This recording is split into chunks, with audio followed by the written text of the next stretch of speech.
Rose Wanyana is my name, and I've been raised by our mom alone. That alone has inspired me.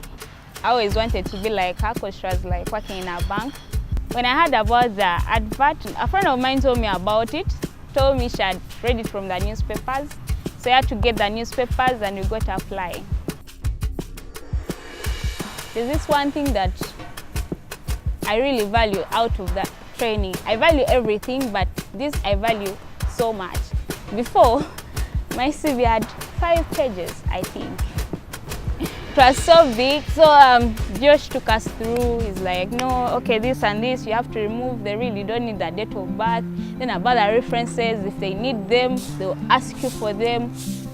I was so happy when she told me that they have chosen her to go and start working with DFCU Bank.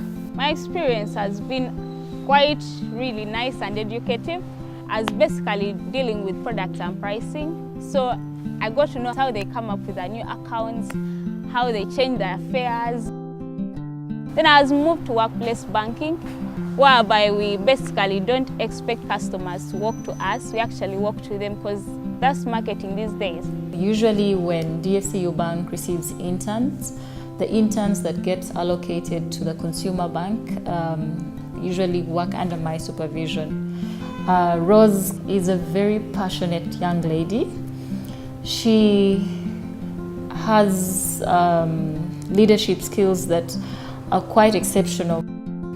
We had to get them to learn business ethic, team ethic, how you deal with teams, how you deal with managers, how you deal with deadlines, how you work under pressure. I've actually been retained at DFCU Bank. She called me and told me that she has been given a permanent job in DFCU Bank. Before the internship ended, I got a chance to meet the head of consumer banking. So he called me, he's like, Rose, what do you want to be? I told him I did business administration, accounting option, and I want to be like an auditor and something like that in that lineage. So he's like, in that case, I'm going to take you to the branch. You're going to leave the head office, go to the branch, be at the till, rotate, go maybe to the customer service desk, rotate, go maybe to accounts opening. Once you're done with all those roles, you'll be in position to be the branch manager, because you'll know what everyone goes through and what is delaying them and this and that. And after the branch manager, you'll be the best internal auditor ever. 5 years from now, I should have achieved that dream of internal auditing or auditing somewhere.